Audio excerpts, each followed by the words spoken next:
Hello, people. Today I have with me the voice of Transformers character Ravage, Snips and Stephen Magnet on My Little Pony, and the founder of Fanbuilt, Mr. Lee Tockar. Hello, hello, hello, hello. And how are you doing today, good sir? I am both Jim and Dandy. Thank you for inquiring. Oh, you Jim and Dandy. I am both Jim and Dandy. Yes, yes, I am. Yes, both of those people together in one pair of pants. All right, so first off, we got to ask the question I always ask everybody. What is it that got you interested in voice acting? I loved Looney Tunes. I loved Warner Brothers. I loved Mel Blanc. I used to watch it when I went to visit my grandma, and I'd sit on the floor. And when my mom actually my mother had me when she was only 15 years old. Ooh. Yeah, and that's breaking news. This just in. Lee is born out of wedlock and a bastard son. But my mother was still living with my grandmother and grandfather. And my Uncle David, who was 10 years older than me at the time, used to pick me up on Saturday mornings, and we'd watch cartoons together. I was just a wee little babe. I was a wee baby.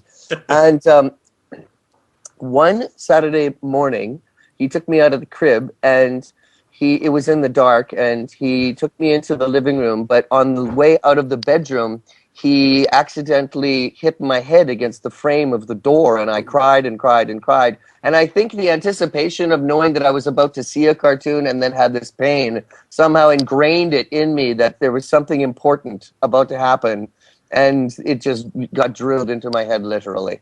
I have no idea whether that's psychologically true or accurate, but that actually did happen.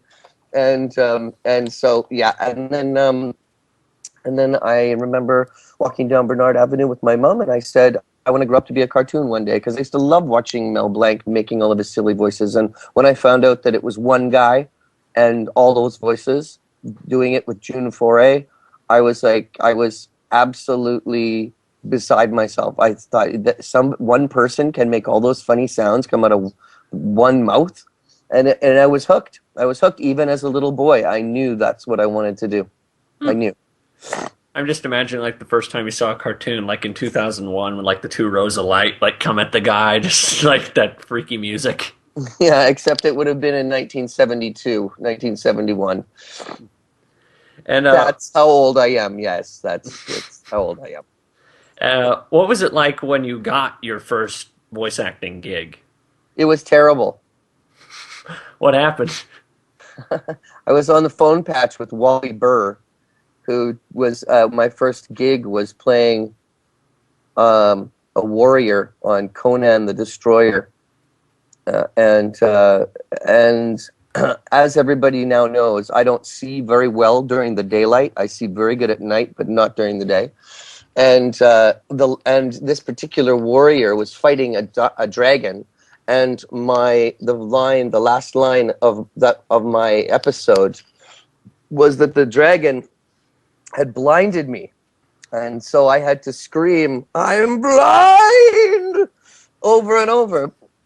And Wally Burr, God love him, was sitting on a yacht someplace with his cabana boy, and he's one of these directors that loves to make you go over and over and over your line, and it's called the crescendo. It's like a crescendo because he goes up at the end of every line, and so he made me do that, and everybody in the room knew that I couldn't see, and my friend Doug Parker, like they all left, like Scott McNeil left, Phil Hayes left, Michael Donovan left. They all just like backed out of the room because he was taking his sweet time with me, and I was an absolute noob, and and so, and finally Doug Parker, my buddy, he piped up and said, like, it was just the two of us left in the room. After doing it, like, I said this line probably 15 times, and Doug said into the microphone, Wally, Lee actually is blind, so maybe, and so Wally said, oh,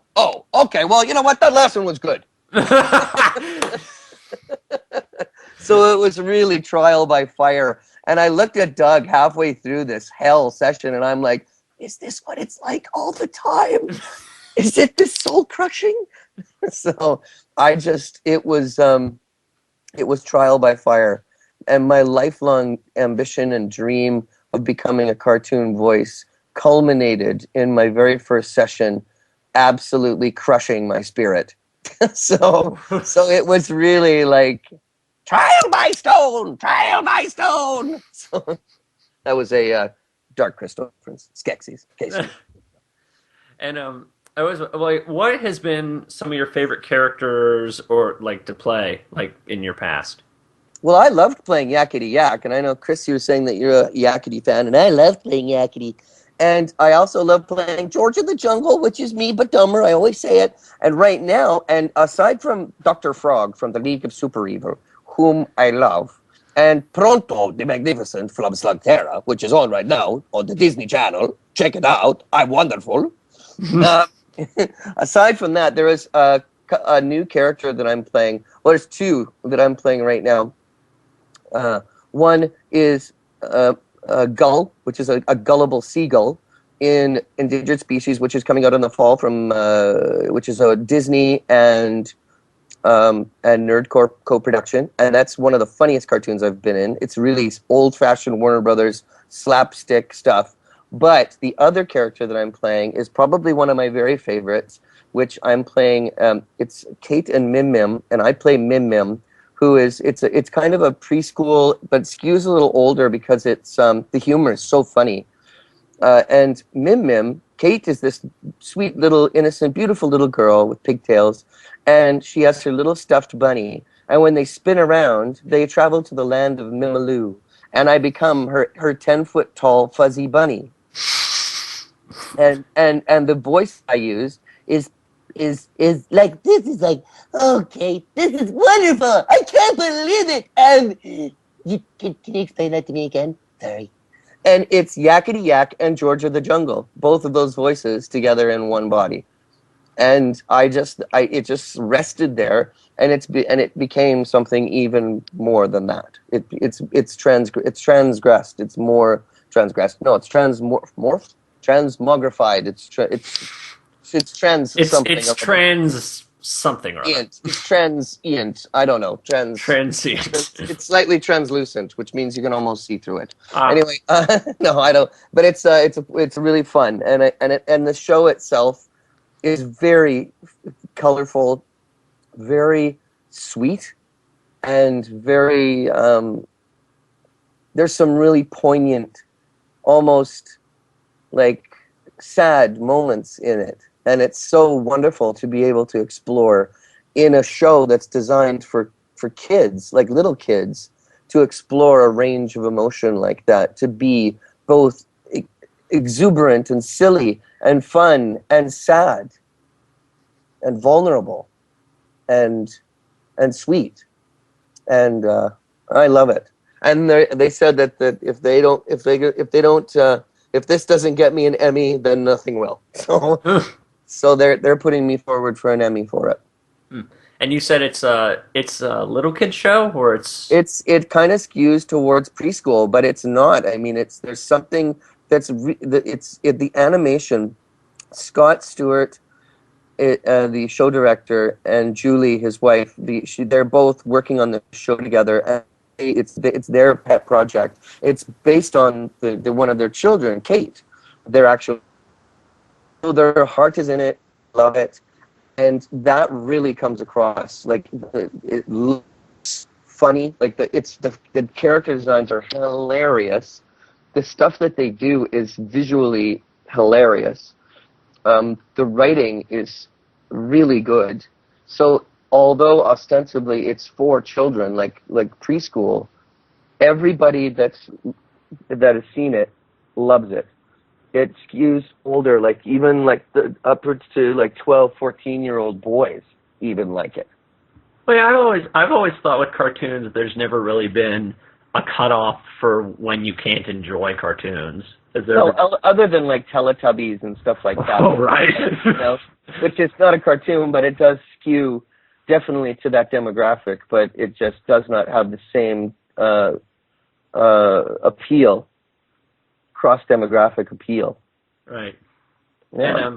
And I've also looked in that you've written for a few shows, like League of Super Evil. You wrote a couple episodes. Yeah, I actually wrote. It is widely regarded as the 2 funniest episodes by diehard fans. I wrote 2 season finales. One was called Steve, 3 E's, about the next door neighbor who doesn't care about the car. And the other one was Cloudy with a Chance of Stupid, which which is, I think, one of the best things I've written, funniest things I've ever written. I also wrote for Yamroll, and I played the lead character of Yamroll for March Entertainment. It was a Jono Howard vehicle. Jono Howard is one of the most formidable animation writers in Vancouver, and I was cast as Yam. And myself and my writing partner at the time, Waylon Mickey, we just took the reins. And we just started writing like little freaks. What was it like when you wrote for the first time? Was it were you nervous at all, or was it just like? No, I mean, I had written for stage. I won the BC Playwright competition in '88, and then runner-up in '89. I've written for many things, and so it was old hat. What I loved the most about it wasn't a sense of nervousness, but I wanted to see what the other cast would do when they found out that I wrote all of my extra little tiny characters to the scripts that I wrote. And they're like, hey, you're writing yourself into the script. I'm like, well, if you want to write something, why don't you write something? Then you could write all your characters in. But in the meantime, I'm writing for Lee time.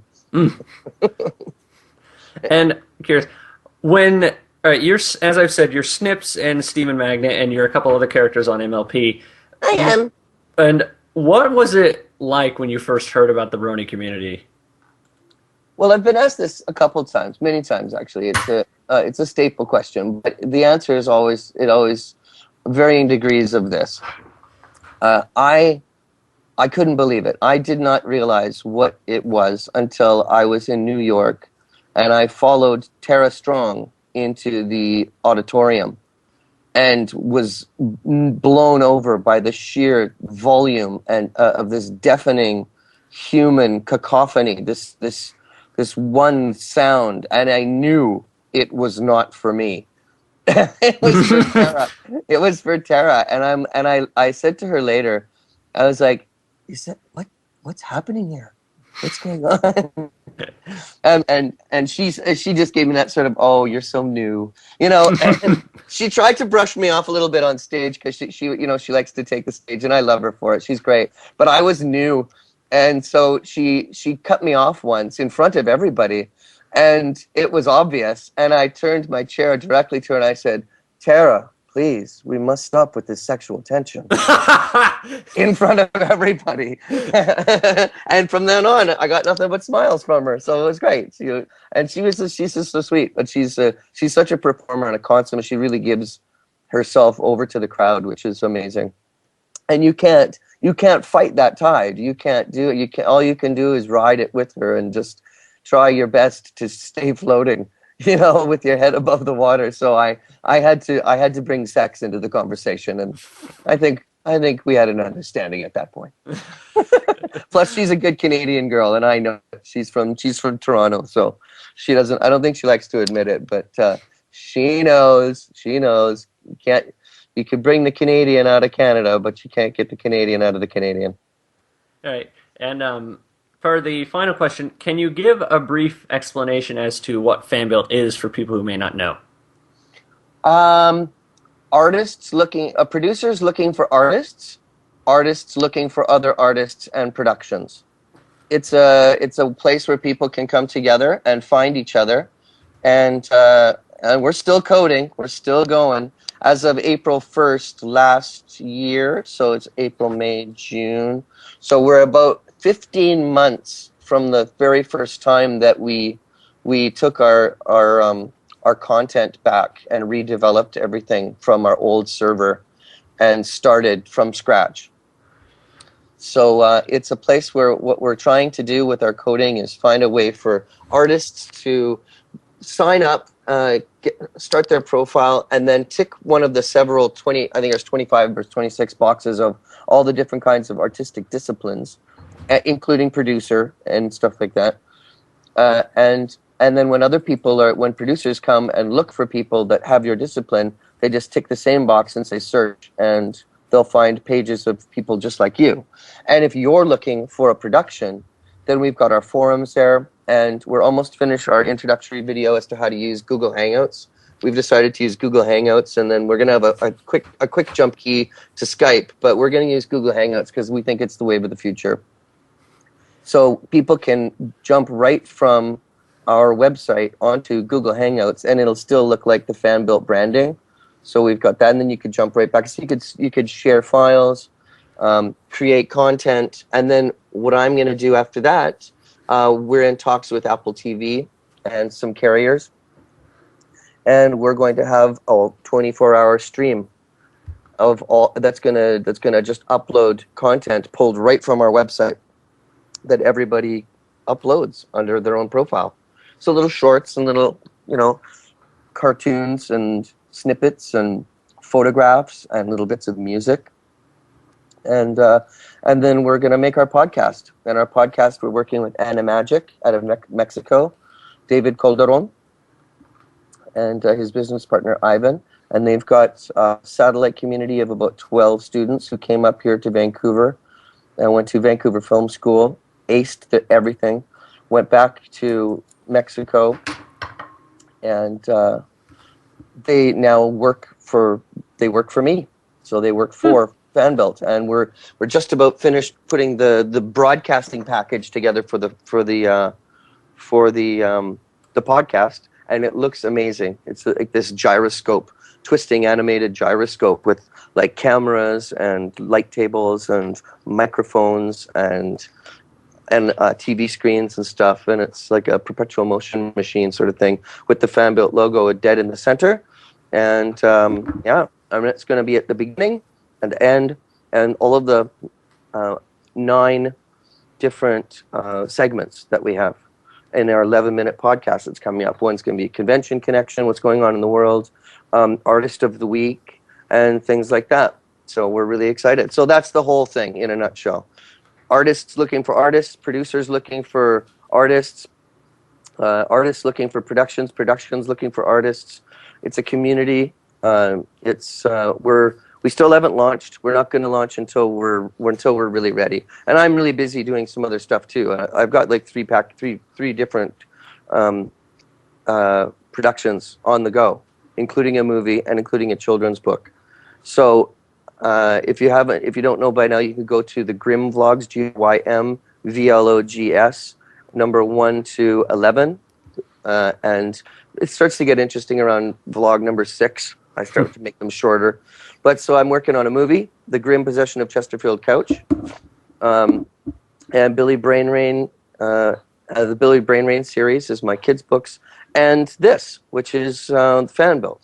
So these 3 things, I'm just letting them grow organically. I'm young. I have lots of energy. I'm determined. I've poured a lot of money into all 3 of these projects, and I don't want to be rushed. But I do want to keep telling people. But so far, even in beta testing, we're at over 650 people and in over 34 countries. So we're doing pretty good.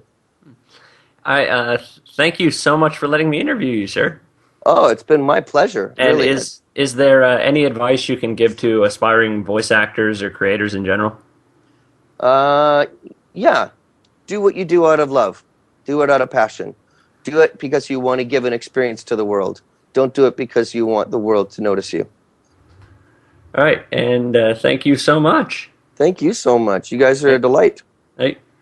Yeah, and we'll see you. We'll talk to you on Fanbuilt sometime soon. Maybe on the Fanbuilt chat soon. All right. I certainly hope so. And anybody else, come to fanbuilt.com. And in the meantime, this has been fantastic. Thanks for the opportunity. You're very welcome.